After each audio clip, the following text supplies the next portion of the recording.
Bien, comenzamos la entrevista en Sobre la Tierra y hoy tenemos el gusto de que nos visite Pablo Maceda, ingeniero agrónomo de nuestra facultad, docente de fruticultura y cofundador de la empresa Sueño Verde, que seguramente muchos de ustedes conocen por las ensaladas, en los súper o en los restaurantes. Pablo es un ejemplo de cómo nuestra facultad forma profesionales que tienen capacidad de transformar la realidad. Bienvenido, Pablo. Bueno, gracias chicos por la invitación. Te conseguimos porque es la primera vez que venís a la radio. Es la primera vez que vengo a la radio, una en responsabilidad 50 porque años. No, una responsabilidad porque están inaugurando la columna. Es la columna, la inaugurás Así vos. que... No te quiero poner nervioso. Sí. Bueno, por lo menos espero servir de mal ejemplo. Sea, ¿viste? Sí, bien. Bueno, arranquemos con el mal ejemplo entonces. Primera pregunta. Cuando entraste a la FAUBA, ¿qué encontraste en la facultad? ¿Era algo que vos esperabas o de alguna manera te sorprendió? ¿Y de qué manera te sorprendió? Creo que me sorprendió en parte y en parte me lo esperaba, ¿no? Yo buscaba algo. Yo soy netamente urbano. ¿Sí? Nací a 12 cuadras de la cancha de Boca, urbano, colegio acá en el centro, netamente urbano, y el aire, la expansión que tiene la facultad, la cuestión física de la facultad, es algo que iba a buscar, ¿no? Pero la verdad que me sorprendió mucho más por los espacios, los lugares, y después me sorprendió por la gente, ¿no? El hecho de que sea una facultad con relativamente pocos estudiantes. Uno arranca en el CBC y es un mundo, uno es un número, no sabes quién está en cada comisión. Yo para colmo hice el CBC en distintos lugares, distintas sedes, bueno. En cambio en la facultad empieza a haber un grupo, hay un grupo de pertenencia, gente que conoces a todos, desde el buffet hasta la secretaria de los pabellones. Entonces había un conocimiento de la gente que eso la verdad que me sorprendía, eso me sorprendió. Y bueno, y después... ¿Lograste tener un grupo de movida o te costó...? Viste que uno hasta que tenés tu grupito de estudio. Lo que pasa es que justo en la vez que entramos nosotros se habían hecho turnos, ¿viste? No te anotabas por materia, sino por turnos. Entonces el primer año vos cursabas todo con el mismo turno. Con el mismo... Nuestro turno 4, que tuvimos muchos años, después seguimos juntos. De hecho, hoy todavía nos hablamos de ese. Así que en eso fue bastante fácil, ¿no? El hecho de conectar con la gente. Pero bueno, después avanza la carrera y te vas conociendo con todos. Eso me parece que es algo bárbaro que tiene la facultad. Bárbaro. Y después, obviamente, lo que te sorprende es la pérdida de la ingenuidad, ¿no? O sea, me empezó a deslumbrar los conocimientos, no tanto las materias básicas, que eran más, pero cuando empezás a materias más biológicas, botánicas, fisiología vegetal, me deslumbraba, ¿no? Claro. Y los profesores que había, ¿no? Y sí. Bueno, hay de todo, como en todos lados, ¿no? Pero hablamos de sorpresas, ¿no? Sí. Naciste a 12 cuadras de la cancha de Boca, lo cual le explica por qué estás acá inaugurando la columna. Ahora entiendo todo. Sí. ¿Por qué elegiste agronomía? Mira, yo tengo una teoría media rara, pues te vuelvo a repetir, ¿viste? Netamente urbano, mi papá contador y economista, mi mamá ama de casa. Teníamos una quinta familiar, pero no teníamos contacto con el campo, no había ningún familiar que tuviera campo, ni visitábamos el campo, o sea, salíamos a 50 kilómetros. Y entonces yo tengo una teoría que es algo heredado genéticamente. Mis abuelos, tanto por parte de madre como por parte de padre, vinieron de España con la guerra, y ellos vivían unos en Galicia, otros en Castilla y León, pero sí radicados en el campo, ¿no? En medios rurales, en pueblitos rurales, pueblitos muy chicos. Yo tuve la suerte de conocer algunos años a alguno de ellos y entonces tengo visiones y momentos, ¿no? Por ejemplo, que a mí me despertaron ya a fin de la primaria. Yo ya le había dicho a mi papá que quería me gustaba el campo y la agronomía. Terminé haciendo el colegio un perito mercantil comercial, ahora te explico, pero una de las imágenes que tengo de chico es en esta casa de fin de semana que frecuentamos. Mi abuela tenía una huerta, ¿viste? Y a mí, oler el aroma de la albahaca, Ocimum basilicum, un olor, basilicum rey del olor. El tomate, la floración, el aroma de la floración del tomate. O ver, me enseñaba cómo sacabas unas plantas y abajo aparecían papas o batatas. Esas imágenes las tengo como flashes. Y también mi abuelo, mi abuelo era combatiente de insectos, y entonces pero me acuerdo de ayudar a mi abuela a sacar maleza, yuyo, ¿no? Que le decía ella, o a desbrotar los tomates, y que puedas producir alimentos, cosas comestibles, tengo como flashes de que me fue. Y ellos sí estaban asociados, su medio nativo de crianza fue lo rural, ¿no? Entonces yo creo que ahí hubo algo que me saltó una generación, ¿viste? La de mis padres, y bueno, y desembocó en que a mí me gustara la agronomía, ¿viste? ¿Tus abuelos también estaban en La Boca? No, unos vivían en Chacarita. Tenían un fondo con huerta. No, la huerta era en esta quinta de fin de semana que solíamos ir los fines de semana, la quinta de fin de semana, okay. ¿No? No, mis abuelos paternos vivían en Chacarita y yo vivía con mi abuela ahí en Barracas. Pero no, esto era el fin de semana, que yo tenía un grupito y íbamos a jugar al fútbol, pero de vez en cuando venía y estaba con mi abuela. Así que yo creo que ahí hay algo, algo genético que Después en el colegio por ahí me gustaba así, más la biología. Pero mi papá al ser... Yo ya al fin de la primaria ya... me gustaba lo del campo sin saber bien lo que era agronomía, ¿no? O sea, no tenía ni idea. Estoy hablando de algo muy, muy básico, un concepto general. Y mi papá, al ser contador, había hecho una carrera de contador y qué sé yo, y él me decía, bueno, en esa época es previa al CBC, entonces si vos entrabas a alguno de los colegios de la UBA, yo fui al Pellegrini, hacía 6 años y vos podías entrar directamente a cualquier carrera, a cualquier universidad, digamos, cualquier facultad. Y yo le dije a mi mamá, me parece que no, pero bueno, pero él me dijo, bueno, mira, saber comercial y administrativas cosas te va a servir, economía, conceptos, te va a servir. Si vos te llega a gustar, yo tengo muchas puertas para abrirte. Si no te gusta, puedes entrar a cualquier universidad que quieras. Entonces lo vi lógico. Y fui. Me costaba contabilidad, economía política, qué sé yo, cosas que, bueno, después lo agradecí, ¿no? Porque después me terminaron sirviendo mucho. Pero bueno, hice el primer año en el Pellegrini y se abolió ese sistema, apareció el CBC, así que me terminé yendo en 5º año y hice el CBC para agronomía. Y bueno, y ahí terminó la historia. Bueno, así que en Casuarinas por ahí reviviste alguno de los flashes con tu abuela y los tomates y demás. Sí. Y ahora, mientras estudiabas en la facu, arrancaste tu empresa, Sueño Verde. Incluso tu socio también entiendo que es egresado de nuestra facultad. ¿Nos contás sobre la empresa y cómo fue ese nacimiento entre las aulas y las cursadas? Sí, bueno, te reitero. Bueno, mi socio actual, que es Agustín, éramos 3 al comienzo, con Esteban también. Éramos compañeros en este tour, bueno, éramos dentro del grupo compañeros, pero éramos urbanos, ¿viste? Coincidíamos que éramos muy urbanos, teníamos compañeros que tenían campo en Entre Ríos, campo en la provincia de Buenos Aires, campo, ¿no? Y también se asociaba que la facultad en esa época no tenía muchos temas prácticos, ¿no? O sea, no había mucha cuestión práctica. Para mí siempre compensar los marcos teóricos con la cuestión práctica y convalidarlo o no, o criticarlo es importante. Y nos faltaban algo de práctica, ¿no? Y entonces ahí por 3er año, en un viaje de mochilas al sur y pescando en los lagos del sur, ¿qué podemos hacer? Y bueno, surge ahí la posibilidad. El padre de mi socio era dentista, atendía a una persona de Escobar que tenía una quinta hortícola. Bueno, y dije, bueno, vamos a visitarlo y a ver, era cercano, era, digamos, en Escobar, era relativamente cercano. Y bueno, nos encontramos terminó el verano y fuimos y nos encontramos con un personaje. Un personaje. Yo entro a ese campo en Escobar, había un invernáculo lleno de albahaca y veo colgado bafles de los grandes, cuadrados bafles, y le pasaba música clásica a la albahaca porque le decía que le gustaba. Bueno, así miles de locuras. El tipo tenía una hija, pero no se dedicaba, una mujer que no era bolilla, y medio como que nos adopta como discípulos, ¿no? Y nos regala la madera y el plástico para hacer nuestro primer invernaculito de práctica en un lote que teníamos cerca ahí en la zona de Tortuguitas, que nos prestó el padre de mi socio al empezar.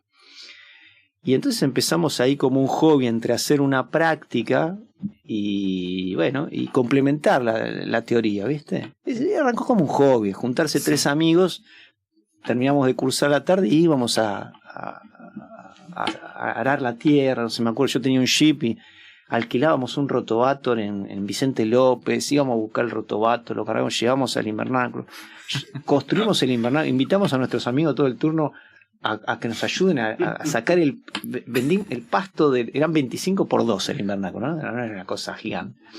Y había un césped, era un predio que se usaba de recreativo. Entonces invitamos a nuestros amigos para sacar esos panes de pasto, se los vendimos a alguien que hacía jardinería para recuperar algo de plata para...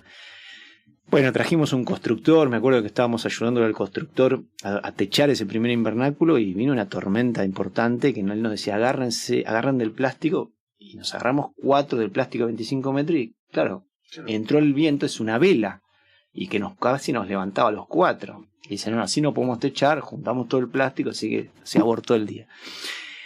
Bueno, ese germen ahí fue en esos años, ¿no? Esto es en el 93, ¿sí? Época complicada para el campo, ¿viste? Después ya la segunda presidencia de Menem, las cosas están peor para el campo, o sea, las únicas posibilidades veíamos eran gente que egresaba y se iba a vender agroquímicos, o los campos de los amigos nuestros no les iba bien tampoco. Ahí va. Y bueno, y entonces ese hobby, bueno, en algún momento dijimos, bueno, vamos a arriesgarnos y a apostar a esto.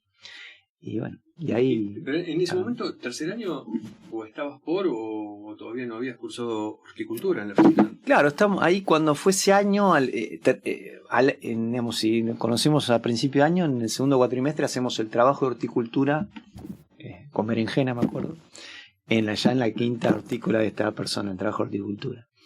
Y bueno, ahí sí cursamos horticultura y bueno, y ves cosas, lo que pasa que, claro, a veces en el curso se veían cosas modelo y veías otras cosas. La tecnología del invernáculo estaba hacía poco relativamente impuesta y bueno, entonces ibas a lo de esta persona y a mí me encantaba, siempre me acuerdo siempre me decía, agarraba un cajón de madera, me decía, ven y vamos a la oficina, y me llevaba a un invernáculo a contarme qué estaba pasando ahí, ¿no?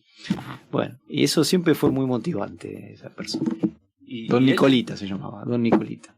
¿Y él te pedía algún tipo de feedback desde lo que vos podías saber de la carrera? No es... Digamos, él era... todavía que tenía... sí, tampoco me daba a mí todavía la seguridad de claro, poder contarle algo a alguien que tenía 60 años de quinta, ¿no? Que había nacido en Martínez en la quinta, que vivió toda su vida en la quinta. Entonces, pero nos tomó simpatía y le gustaba que vayamos a charlar con él y a contarle cosas. Así que bueno, un poquito ahí arranca en ese hobby. Esto también siempre lo cuento porque es interesante. En ese hobby, ese primer invernáculo, con todo esto que te digo, no llegamos a ararlo todo. Habíamos arado la mitad porque era con el rotovator, era un rotovator chiquito, era un suelo no está trabajado. Rotovator es como un pequeño... Claro, un elemento de labranza pequeño, era como si fuese propulsado. Sí, claro, como si fuese una cortadora de pasto con 2 ruedas de tracción y tiene unas púas adelante que van moviendo y tratando de... Pero no penetraba mucho, eran 20 centímetros, el terreno estaba muy compactado, o sea, era una pelea con el y era chico, no tenía capacidad, ¿no? Era manual, ¿no? Uno tenía que empujar y llevar ahí. Y entonces, bueno, yo tenía unos libritos, me acuerdo de España, que decían que las aromáticas tenían una alta rentabilidad en poco espacio, pues un espacio reducido, no podíamos pensar en hacer ni grandes cantidades ni de tomate ni de lechuga, un espacio reducido. Y entonces ahí surge la idea de sembrar albahaca, ¿no? Y entonces ahí sí lo tomamos a esta persona como asesor porque habíamos visto que él hacía una cantidad importante de albahaca. Bueno, y bueno, y ahí empezamos a sembrar, y entonces sembramos, qué sé yo, y bueno, no pudimos sembrar todo. Nos dimos cuenta que había que regar los domingos, o sea que en las plantas no te puedes ir en cualquier momento, o sea, había que hacer turnos, quién se turnaba. Empezás a entender las complejidades de lo productivo, ¿no? Y bueno, me acuerdo que esa primera cosecha de albahaca, dijimos, bueno, habíamos visto que en el mercado central se hacían 12 atados con paquetes, y entonces tratamos de imitar y armar un cajón de 24 atados como nosotros habíamos visto. Y entonces nos llevamos 2 cajones en este jeep que te digo y vinimos a Capital, ¿no? Bueno, me acuerdo. Sí, claro, vos lo conociste. Sí. Y a Capital a ver dónde, ¿no? Y lo hago larga la historia, pero porque engancha como la génesis, ¿no? Porque hasta ahí no había una empresa, era un hobby, uno que iba a por el gusto a practicar. En ese viaje que vinimos de allá, bajamos acá por Libertador, me acuerdo de la calle Billinghurst, subimos y dijimos, bueno, lo primero que vamos que nos parece que le pueda interesar, paramos. Y hubo 3 casos. La primera, una verdulería, ¿sí? Como un caso referente que bajamos, le mostramos. Bueno, todo un discurso que no era, que había en el mercado, que no era como una cosa que nos envolvía en un discurso. Le terminábamos dejando unos paquetes y hicimos 2 cuadras más y había una fábrica de pastas. Dijimos, bueno, la fábrica de pastas deben usar, y también bajamos. Ahí ya nos atendieron con un poquito más de seriedad, digamos, si se quiere. Pero nos dijeron, bueno, déjame 2 paquetes, ¿no? O sea, nos habíamos dejado, teníamos 48, creo. Y habíamos dejado 6 y 2, eran 8 paquetes, había pasado 1 hora, qué sé yo. Damos la vuelta y vimos un restaurante que está abierto. Bueno, entremos. Y ese restaurante le deslumbró ya el aroma, la frescura que tenía la albahaca. Dijo, y nos empezó, ¿de dónde la producíamos? Nos empezó a preguntar cómo lo hacíamos, quiénes éramos, dónde estábamos. Y nos dice, ¿no tienen más? ¿No?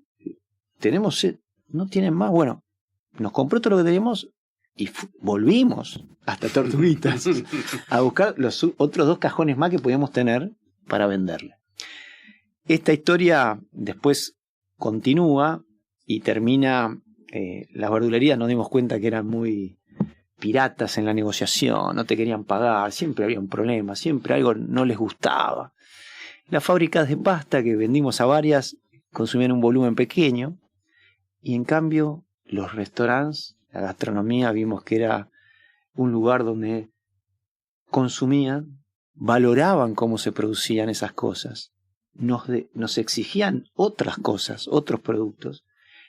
Y bueno, y ahí empezó una relación con lo gastronómico que continúa al día de hoy, en el cual hay una cadena de valor, ¿no? Una sociedad entre entender que el gastronómico necesita un servicio, desde productos, tipo de presentaciones, que el gastronómico le gusta hablar con quien lo produce de manera directa, y terminamos forjando a veces amistades, ¿no? En el sentido de, no sé, hay chefs que dicen, mira, fui a Italia y vi esto y te traen una semilla, probame esto, y el otro fue a Japón y vi esta verdura y te traen.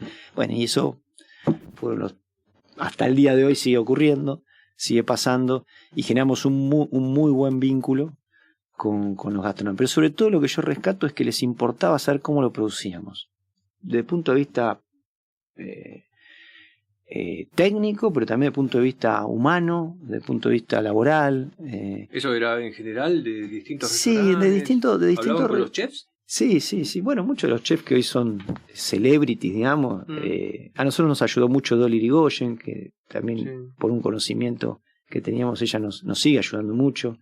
Y ella fue medio una de las fundadoras de este boom que hubo después, ¿no? Porque después justo apareció el boom, ¿no? De los gastronómicos, ¿se acuerdan del canal Gourmet en la televisión? Sí, claro.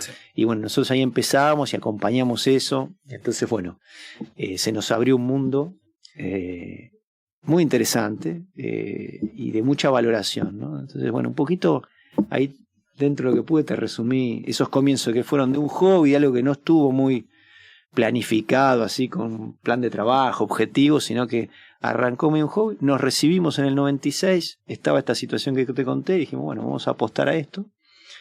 Y bueno, pero era un esfuerzo, ¿no? Porque estudiábamos, no sé, empezamos a venderle también otra cadena ahí de pizzería Romario, que consumía mucha albahaca, entonces íbamos, cosechábamos de noche, terminábamos a las 2 de la mañana de cosechar, guardábamos en bolsas en los baúles de los coches, y nos levantamos a las 5, íbamos a repartir, y después nos íbamos a la facultad a cursar, ¿no?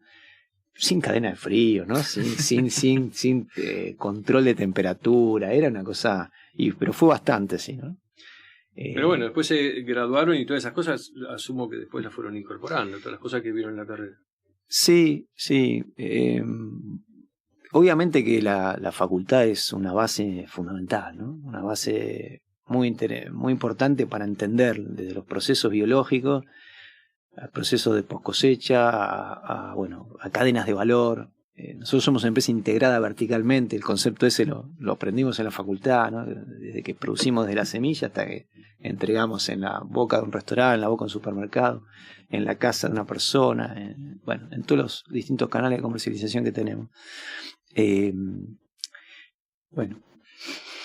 poco lo mencionaste cuando hablaste de este primer contacto con los restaurantes y los chefs y algunas exigencias que tenían, pero ahora se habla mucho de lo que es comer sano o de la inocuidad de los alimentos, y Sueño Verde, entiendo, vos miras, que tiene algo muy valorable en ese sentido, que es la trazabilidad y los protocolos de inocuidad.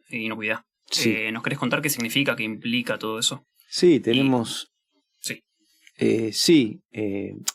más allá de que te lo reclamaban, obviamente los restaurantes, también lo hicimos desde el arranque, ¿no? Así, a nosotros nos parecía que siempre nos definimos como producción sustentable bajo manejo racional, ¿no? Es decir, la importancia de que desde un montón de aspectos, ¿no? Desde los trabajadores que trabajan hasta la inocuidad de los alimentos. Y eso nos llevó a año tras año a ir mejorando eso. Sí, hoy tenemos buenas prácticas de agricultura, buenas prácticas de manufactura, tenemos implementado HACCP, ¿Qué es eso?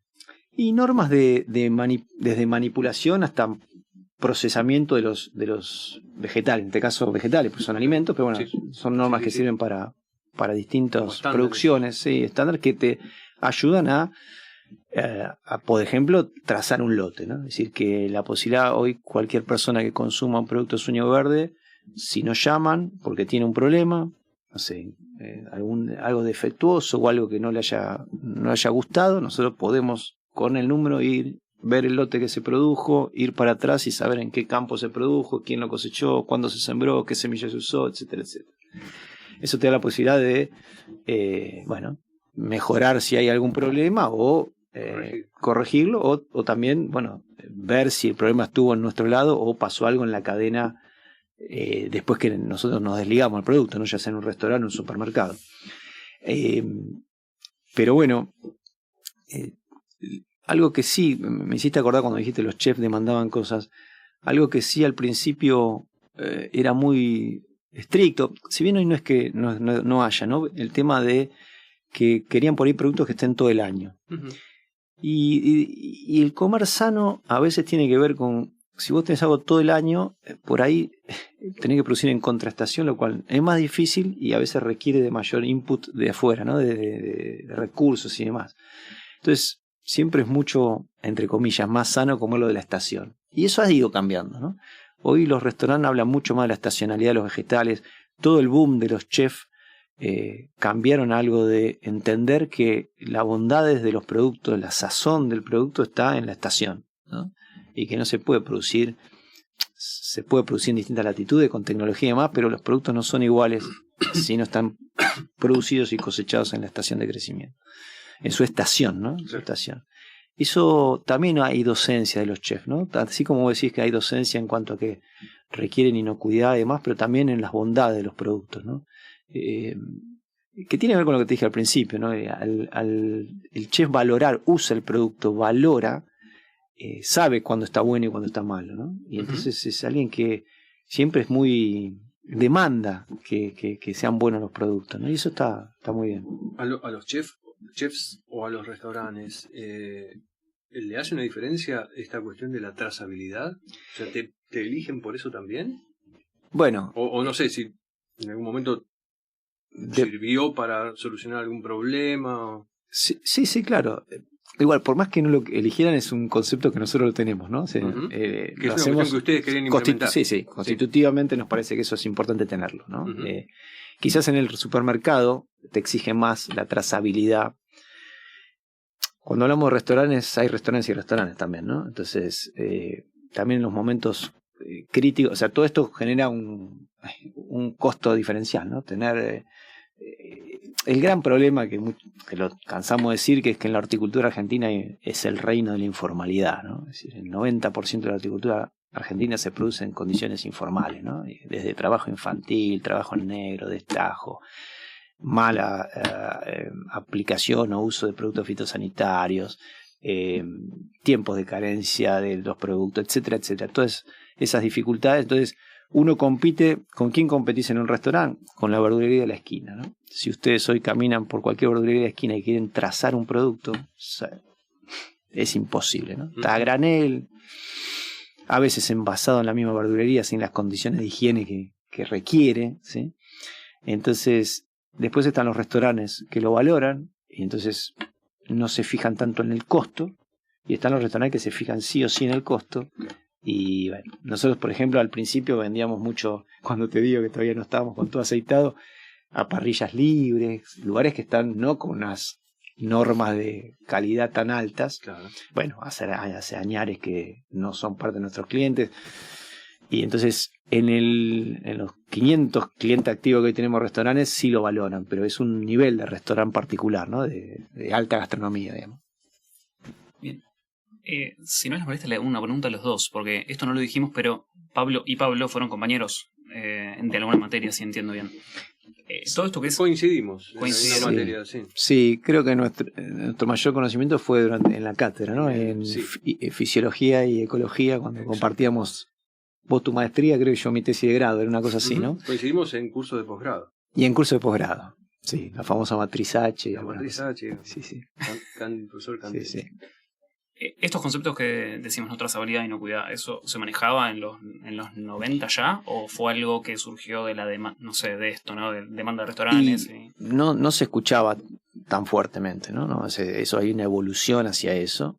No era algo en el temario, ¿no? Pero bueno, creo que son los pasos que son correctos y que se han ido dando, y ojalá se den más, ¿no? Porque la verdad que, digamos... son importantes, son necesarios, porque ante un problema es importante identificar dónde está la causa, ¿no? Claro. Entonces, bueno. Y dijiste que tenés más de 500 clientes, ¿escuchó? Activos, sí, en gastronomía, sí. Hoy distribuimos en Capital, en Aramba y en varias provincias, ¿no? También la hotelería, ¿sí? No sé, le vendemos del hotel Sheraton Iguazú hasta el Yao Yao, ¿no? O sea, bueno, la empresa tiene 30 años, más de 30 años, o sea, no es que y empezamos con 0 clientes, ¿no? Pero la verdad que el trabajo coherente y serio. Ayer tenía una visita de gente del INTA, que después si quieren les cuento que estamos ahí con tratar de los residuos vegetales, las mermas, transformarla con grillos en cuestiones de insectos y alimento de harina, harina de insectos para alimento animal. Bueno, estamos ahí en un proyecto. Pero a la gente del INTA le contaba esto de que el año tras año, la seriedad y la coherencia con que uno trabaja hace que al principio íbamos a golpear puertas, hoy nos llaman todas las semanas, clientes nuevos. Hoy me llamaron de un lugar en Citibel, que están armando un lugar, que quiere decir, el trabajo, la marca, el posicionamiento de la marca en el mercado, el que esa marca está asociada a un trabajo serio, en el boca a boca es una herramienta tremenda, ¿no? Porque muchos, ayudantes de cocina que están trabajando en un restaurante, de ayudantes, te ven los productos y después crecen y se van y se arman su restaurante, o se van a trabajar a la costa, o se van y nos llaman, ¿no? Y queda ahí el link, ¿no? Y bueno, y atendemos a todos de la mejor manera posible, ¿no? Me parece muy zarpado esto. Y si entiendo bien, ustedes producen, procesan alimentos y lo distribuyen. ¿Me contás dónde está? Bien. O sea, no entiendo si la planta 1000. Sí, no. La planta de procesamiento de vegetales, donde están las líneas de lavado, la línea de envasado, es en Villarrosa, en Pilar, ¿sí? Ahí tenemos el corazón, ahí está la parte administrativa, la parte logística, la parte comercial, la parte planta de procesamiento, como te contaba antes. Pero después tenemos un campo propio en Capilla del Señor y tenemos productores asociados, ¿no? Y ahí sí me gustaría hacer o sea, nosotros no es que vamos y compramos en los mercados, ¿sí?, tradicionales, no lo hacemos. creemos en el asociativismo con los productores, ¿no? Hablamos de la cadena de valor, ¿no? De cliente-proveedor. Entonces tenemos más de 10 campos, desde Mendoza, Santa Fe, Mar del Plata, La Plata, algunos que hace varios años, Corrientes también, que hace bastantes años que trabajan con nosotros, en el cual planificamos la producción anual, ¿no? Tenemos un equipo de 3 ingenieros agrónomos que recorren esos campos, hablan con los productores y planificamos, ¿no? No es sembrado lo que sea para ver si salen las cosas, no. La gente comercial dispara unos presupuestos semestrales que lo baja el equipo de abastecimiento y bueno, decide dónde se produce cada cosa. Y entonces ahí hay una planificación en esos 10 campos, y pues todo se trae a la planta de Pilar, se procesa y ahí se distribuye nuevamente, ya sea por camiones o a veces por avión si va al interior, o por camiones, ¿sí? Vamos 2 camiones por semana a Mendoza, vamos camiones a Rosario, a Córdoba. Las zonas más largas vamos en avión para gastronomía, el sur o el norte. Y bueno, de 0 personas, hoy somos 100 personas trabajando, ¿no? 100 directas, ¿no? Después están todos los indirectos. Que es una de las cosas que más nos enorgullece a nosotros, ¿no? Que esto de que haya aparecido hemos construido una empresa de cero, no es que la heredamos, estaba fundida y la compramos, sino que de nada aparece un emprendimiento que da trabajo a muchas familias durante mucho tiempo, es estable, y bueno, nunca hemos tenido inconvenientes, y eso nos sigue enorgulleciendo, ¿no? Hasta el día de hoy. Y por ahí te corro un poquito de esto que venís contando, igual está relacionado y un poco tiene que ver también con lo que dijo Santiago. Hablamos de la docencia en la FAUBA, y vos siempre tuviste el cargo docente. ¿Tuviste cargo docente o casi siempre? Casi siempre, porque en un periodo yo me fui. Uh-huh. Cuando yo empecé, hice la tesis de grado en fisiología vegetal, hice la maestría después ahí, pero después ahí me fui un tiempo. Bueno, y volvió un docente, cambió la cátedra de fruticultura donde estoy hoy, vino un docente que me llama y me dice si quería volver, y bueno, y volviste. Volví. Por esa cosa que a mí me gusta, siempre me gustaba el interactuar con gente más joven, ¿no? En transferir no solo los conocimientos, sino la experiencia o la motivación a que pueden superarse. No sé, siempre lo sentí bien el devolver en parte también algo a la facultad, ¿no? Claro. Haciendo docencia, pero bueno, es más de vocación, te diría. Lo que sí es verdad es que, digamos, cuando salí de la facultad, ¿no? Cuando terminábamos, recibimos y había que hacer la empresa, empezás otra facultad, ¿no? Porque ahí es donde empiezo a linkear con lo que te dije al principio, que me empezó a servir las cosas de contabilidad y administración, ¿no? Bueno, empieza un mundo, ¿no? El personal, los recursos humanos, la logística, no sé, la parte administrativa, los balances, las actas, ¿no? Las impuestos, bueno, empieza a haber manejo de personal, financiamiento, bueno, cuenta bancaria, ¿no? Empieza a haber todo un manejo que, bueno, muchas veces es contra prueba y error, ¿no? Uno se golpea a prueba y error, pero bueno, es todo un mundo, ¿no? Y yo creo que hay una segunda universidad después de la primera carrera, ¿no? Bueno, relacionado con eso, hablaste recién como de superarse o de compartir conocimientos y enseñar a otros a que lo hagan. Si hoy un estudiante de la Facu que tiene una idea pero tiene miedo de dar ese paso, ¿qué le dirías? ¿Hay algo que te hubiera gustado que te dijeran a vos antes de arrancar? Sí. Bueno, ahí está lo de Incubagro, ¿no? Incubagro, en agronomía, sí. Que bueno, sé que ahí algo están haciendo con eso. No existía eso en mi época. Claro. Creo que eso es una posibilidad, pero a ver, yo me acuerdo cuando fui con la idea, esto que les dije al principio, que quería hacer la albahaca, fui a hablar con 3 docentes, uno de sanidad, otro y la verdad que la mayor parte, y creo que ese es el primer consejo, me decía de por qué no podía funcionar. Me daba lujo de detalle de por qué no era una buena idea, ¿no? Uh-huh. Entonces, lo que después aprendí que siempre te dicen, es más fácil que te digan con lujo de detalle por qué no va a funcionar que por qué sí va a funcionar. Entonces, yo me acuerdo las 3 personas que no las vamos a nombrar, pero me dijeron 3 no, ¿no? Entonces, la primera es que si te dicen que no, pero lo tuyo es bien vocacional, primero es hacer algo que realmente te gusta, ¿no? El primer consejo es, si no te gusta lo que vas a hacer, busca lo que te guste porque va a haber errores, va a haber problemas. Entonces, para pasar eso te tiene que gustar. Después que la mayor parte de la gente te va a decir por qué no. Entonces hay que aceptarlo, pero no quedarse con esos no. Claro.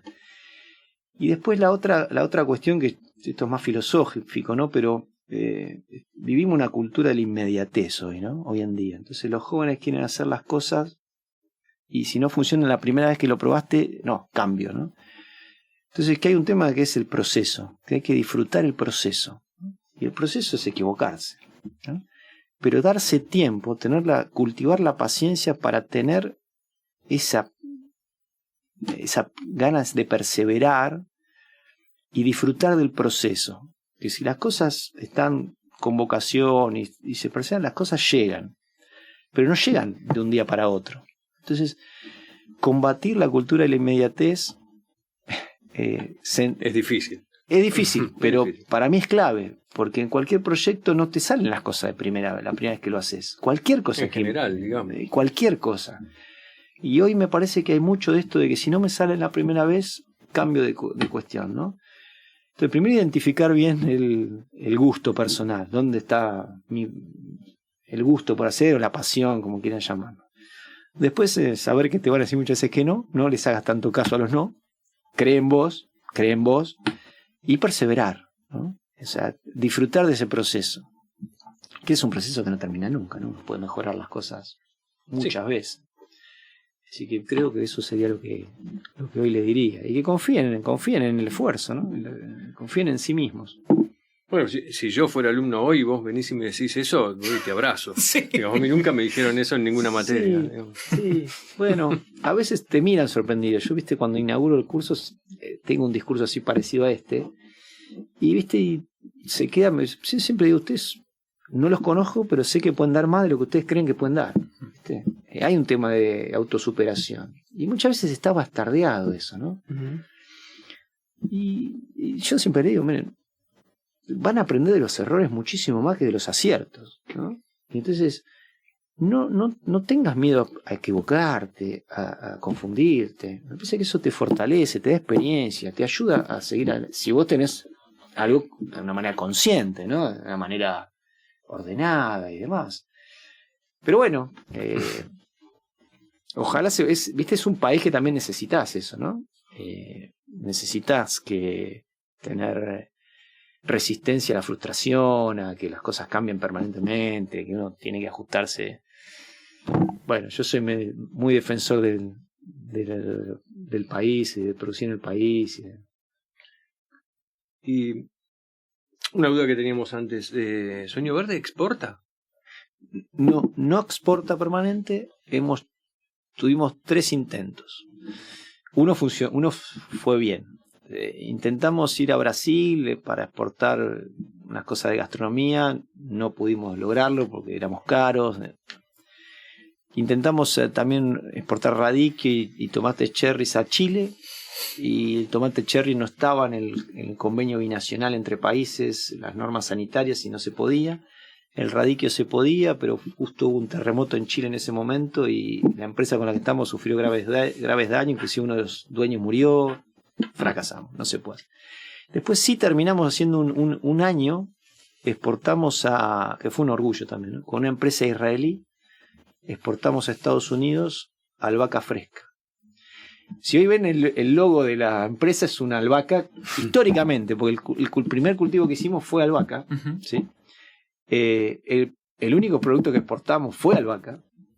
Y el primer producto que procesamos, que hacemos pesto también, ¿no? Entre los productos, el más procesado, digamos, que es el pesto, también fue fue con albahaca, ¿no? Entonces es algo que fue transversal al desarrollo de la empresa.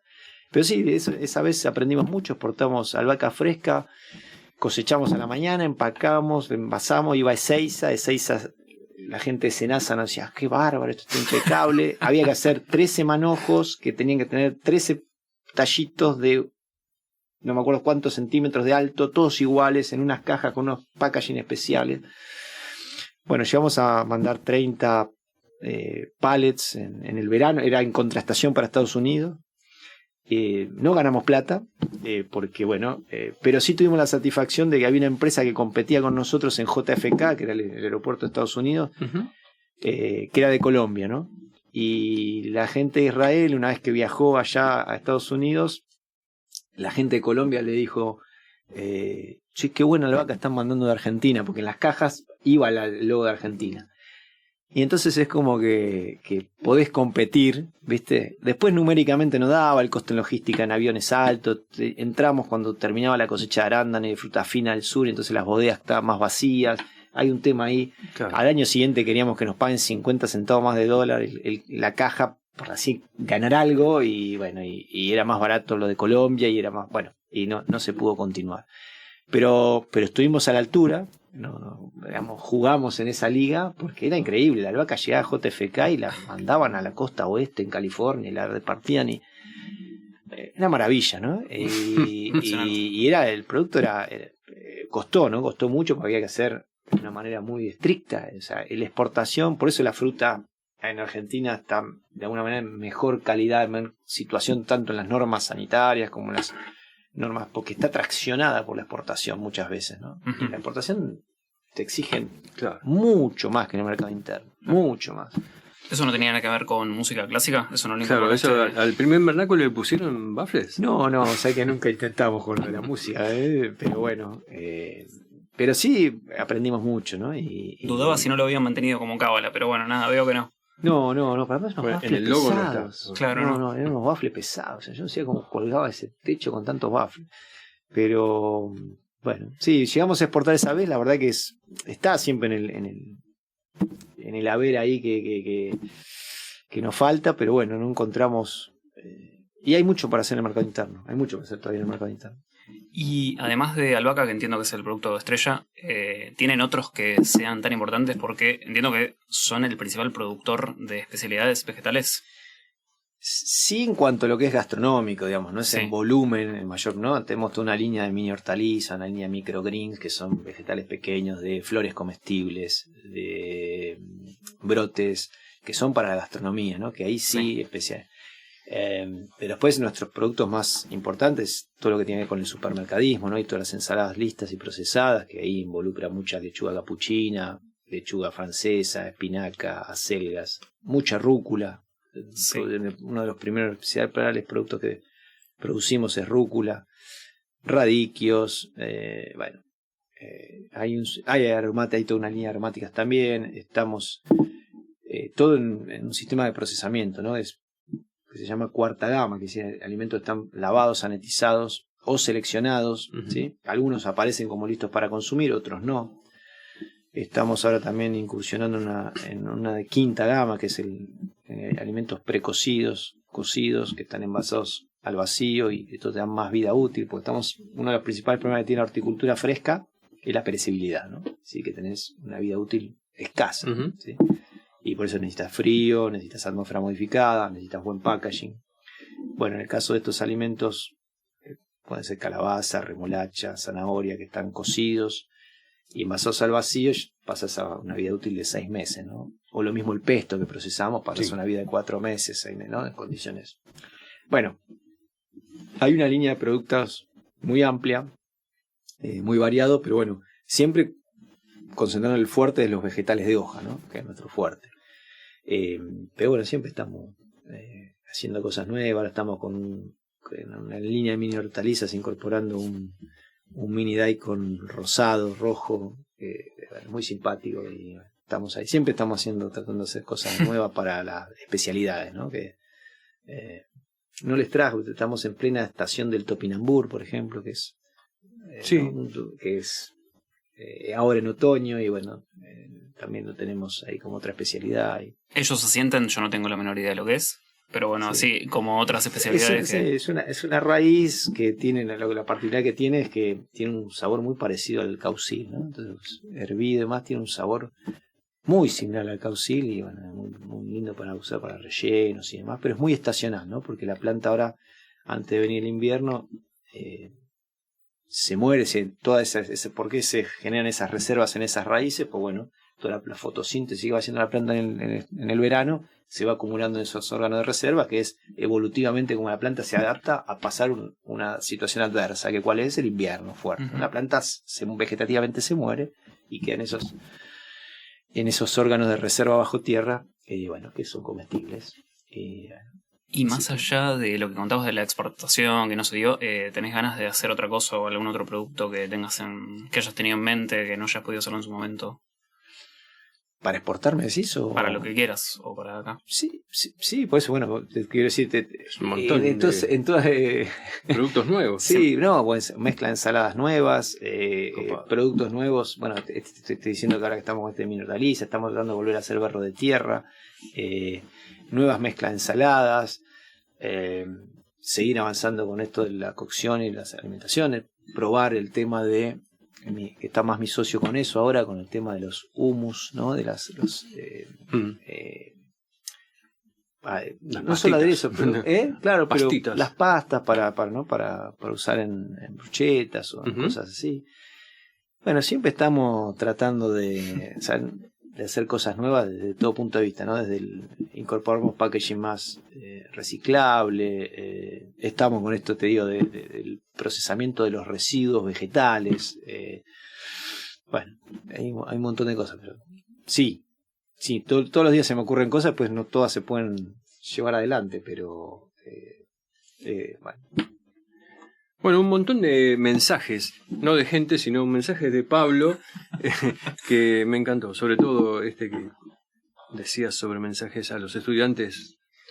Y sí, no, lamentablemente tenemos que incentivar a que más gente estudie agronomía. Es un mundo. Yo me quedé en una de las primeras preguntas que vos me dijiste, esto de que te sorprendió la facultad, ¿no? A mí creo que lo que más una de las cosas que más me sorprendió cursar botánica y fisiología vegetal. Esas dos materias que te muestran el reino vegetal y cómo funcionan, es imposible de imaginar antes. Es imposible. Es imposible de imaginar antes. Uh-huh. Siempre me acuerdo que ¿no? del profesor Valla, que ahí en el botánico, el primer día de clase te decía, ¿qué ven acá? Y uno decía, pasto. El primer año, ¿no? Pasto. Y el último día y uno decía, dichondra. No sé. Sí. Tiraba nombres. Y uno ya sabía nombres. Bueno, te decía, perdieron ingenuidad. Ya nunca más van a poder ver eso como un pasto, ¿no? Y uno cuando ve una planta, ya no la puedes ver como si antes la veías, ¿no? Como algo que está ahí, no sabes cómo funciona, no sabes cómo funciona, cómo responde, todos los mecanismos que hay atrás, la complejidad y la belleza de la biología. A mí me sigue enamorando cada vez que uno dice, pones una semilla y germina, los procesos que se dan para que...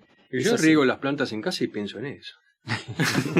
Esas cuestiones fisiológicas, pero es que tiene una belleza, ¿sí?